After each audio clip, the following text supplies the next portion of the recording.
नागपुर को एक ऐतिहासिक और गौरवपूर्ण सौगात मिलने जा रही है। देश की रक्षा में सर्वोच्च बलिदान देने वाले 21 परमवीर चक्र विजेताओं की स्मृति को समर्पित वंदे मातरम उद्यान का लोकार्पण शनिवार 13 दिसंबर को शाम 6 बजे मुख्यमंत्री देवेंद्र फडणवीस के हाथों किया जाएगा।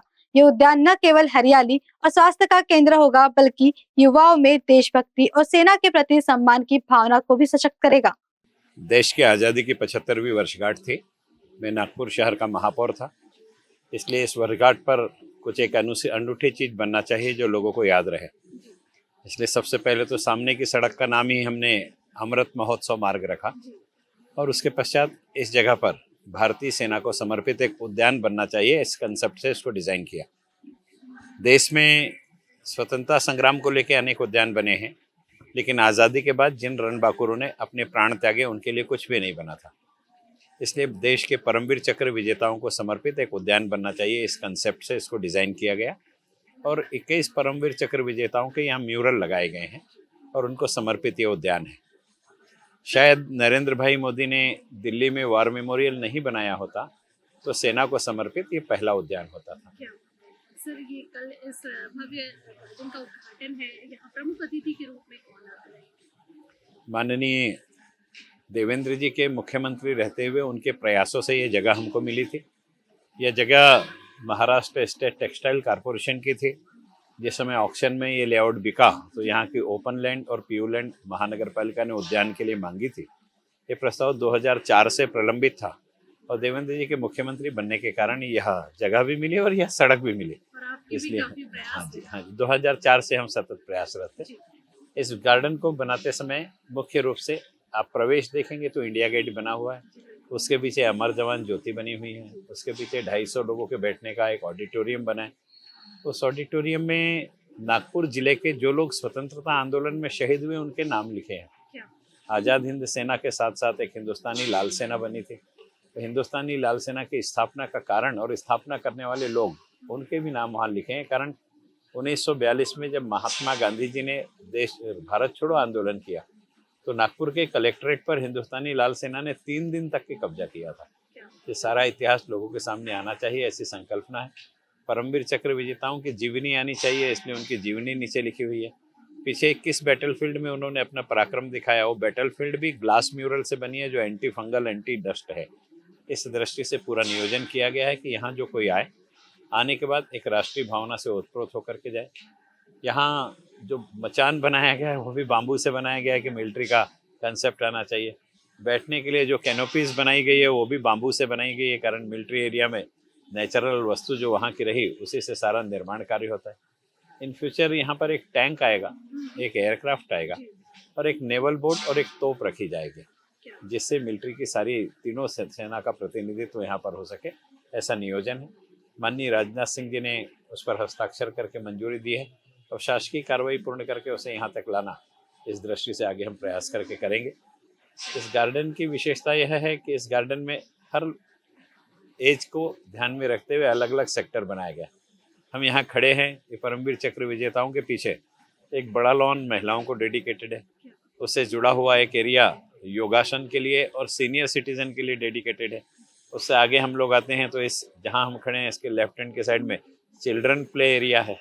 उसके बाद सामने देखेंगे आप तो ऑडिटोरियम है और यहाँ पर परमवीर चक्र विजेताओं को डेडिकेटेड है। पूरी तरीके से एक हिस्टोरिकल और राष्ट्रभक्ति से जो ओतप्रोत है ये गार्डन जो है, आपने कहा कि छोटे से लेकर बड़े तक हर तबके वर्ग के लोगों के लिए जो है ये गार्डन में एक प्रॉपर जगह बनाई व्यवस्था बनाई गई है। यहाँ के इस तरह कुछ राष्ट्रगीत या फिर कुछ ऐसी चीजें भी होती रहेगी रोज?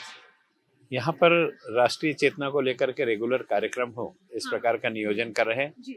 इन फ्यूचर यहाँ जो चिमनी है उस चिमनी की रीस्ट्रेंथनिंग कर रहे हैं, उसका भी कार्यादेश हो गया है। 60 लाख रुपए से चिमनी को मजबूती प्रदान करेंगे और चिमनी मजबूत बनने के बाद में यहाँ पर एक लेजर शो होगा, जो लेजर शो नियमित होगा यहाँ पर।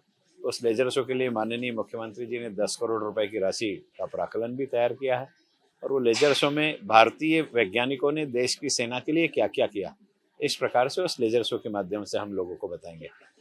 और एक बात जो मैं विनम्रता से बताना चाहता हूँ कि जब यहाँ सड़क बनी तो मिल बंद होने के कारण यहाँ सुबबुल के बहुत से पेड़ उग गए थे, तो 480 पेड़ों को काटना पड़ा था सड़क बनाने के लिए। तो उस 480 पेड़ों की जगह 1800 पेड़ हमने यहाँ लगाए हैं मियावाकी के रूप में, कि भाई पेड़ कटे हैं तो उसकी कहीं ना कहीं भरपाई होनी चाहिए। और वो सारे पेड़ जो हमारे हिंदुस्तानी पेड़ हैं वही लगाए हैं, इसमें कोई भी बाहरी पेड़ को नहीं लगाया है। अच्छा, आप देखेंगे बच्चों को आजकल इमली का पेड़ दिखाई नहीं देता, वो यहाँ लगा हुआ है। शहतूत का पेड़ दिखाई नहीं देता, वो यहाँ लगा हुआ है। रीठा का पेड़ नहीं दिखाई क्या देता, बात है, मतलब वो यहाँ लगा हुआ natural और है। आयुर्वेदिक नेचुरल चीजें आयुर्वेदिक हैं। सारी चीजें यहाँ क्या लगी, इस बात है, प्रकार क्या का बात नियोजन किया है। Sir last but not the least, हम लोग देखते हैं कि आजकल जितने भी गार्डन्स हैं वो सुबह तो सेहत के लिए, हेल्थ के लिए बहुत अच्छे होते हैं, मतलब सभी के लिए निशुल्क रहते हैं। लेकिन क्या इस गार्डन्स को देख के ऐसा लग रहा है कि क्या ये कमर्शियल रहेगा या फिर कैसा रहेगा इसका प्रारूप? कोई भी गार्डन रहे, अगर उसको नियमित रूप से मेंटेन करना है जी, तो उस पर नाम मात्र शुल्क रखना नितांत आवश्यक है। वो गार्डन सुबह मॉर्निंग वॉक के लिए नागरिकों के लिए निशुल्क रहना चाहिए, हाँ, शाम के समय सीनियर सिटीजन को निशुल्क रहना चाहिए। अच्छा, और लेकिन उसके मेंटेनेंस के दृष्टि से अगर इसको शुल्क नहीं लगाया गया तो इसकी बहुत जल्दी खराबी हो सकती है। अब देखिए 1997 में हमने गांधी बाग बगीचा बनाया बिल्कुल था, बिल्कुल, आज तक बगीचा वेल मेंटेन्ड है। अगर इस बगीचे को भी जिंदा रखना है, बाकी जिन बगीचों में शुल्क नहीं है, जी, आप उन बगीचों को जाकर के उनकी स्थिति देखेंगे तो एकदम विचित्र दिखाई देती है। हमने आयुक्त महोदय से निवेदन किया, ये मिलिट्री को डेडिकेटेड गार्डन है, इसलिए यहाँ पर सिक्योरिटी गार्ड भी जो रखे वो किसी दूसरी प्राइवेट कंपनी के ना रखे, मेंटेनेंस एक की सर्विस दृष्टि से हम लोग कुछ एक मिनिमम चार्ज जो है वो ले। लेना चाहिए, ऐसा मुझे लगता है। मुझे लगता है तो ऐसा। अभी फिलहाल इसका प्रारूप रेडी हो गया है कि अभी महानगर पालिका के आयुक्त महोदय ने क्या निर्णय लिया वो वही बता पाएंगे, लेकिन इस प्रकार का नियोजन होने से यहाँ बहुत बड़े प्रमाण में आप देखेंगे गांधी सागर तालाब के पास में बहुत बड़ा स्लम का एरिया है। वो स्लम का एरिया यहाँ आकर के अगर तोड़फोड़ करे, स्लम के लोग तोड़फोड़ करते हैं ऐसा मेरा आरोप नहीं है, नहीं, लेकिन यहाँ पर जो देखने में आया डेवलपमेंट के समय भी, तो यहाँ की जालियां तक तोड़ तोड़ के अंदर घुसने का उन्होंने प्रयास किया है। सर अभी एक हफ्ते पहले राम झूला का जो मैटर है, 19 लाख की लाइट बस। जो है चोरी हो गई है, तो कहीं ना कहीं जो मेंटेनेंस है वो भी एक बहुत बिल्कुल गंभीर मुद्दा है। सिक्योरिटी और मेंटेनेंस जी। दोनों अच्छी होना चाहिए, इस बात का ध्यान रखेंगे। कारण ये डेडिकेटेड टू मिलिट्री है, परमवीर चक्र विजेताओं को समर्पित है, इसलिए उसकी पवित्रता बनी रहना चाहिए, ये नितांत आवश्यक है। रूल रेगुलेशन और फुल डिसिप्लिन के हाँ साथ जी, जो हाँ है जी। ये गार्डन सभी के लिए जो है वो उपलब्ध रहेगा, क्या उपलब्ध रहेगा। बहुत-बहुत धन्यवाद सर। क्या आपका घर सिर्फ दीवारों से बना है या उसमें झलकती है आपकी सोच, आपका स्टाइल और आपकी पहचान? तो अब वक्त है आपकी ड्रीम होम को एक डिजाइनर रियलिटी में बदलने का। जी हाँ, डिजाइलो होम्स लेकर आया है इंटीरियर एंड एक्सटीरियर होम की दुनिया, जहां आपकी कल्पना ही है आपकी सीमा। Be unique, get bespoke, get value for your money. हम हैं आर्किटेक्ट्स एंड इंटीरियर डिजाइनर्स जो आपके घर को सिर्फ सुंदर नहीं बल्कि शानदार और स्मार्ट बनाते हैं। हर दीवार, हर कोना बोलेगा आपकी कहानी। आधुनिक डिजाइन, प्रीमियम क्वालिटी और परफेक्ट फिनिश के साथ। For more details contact them on 8600017489। इनका पता है डिजाइलो होम्स, ब्लॉक नंबर 21, तुलसी अपार्टमेंट, टेलीफोन एक्सचेंज स्क्वायर, सी रोड, नागपुर। डिजाइलो होम्स, जहां आपका सपना बनता है खूबसूरत हकीकत।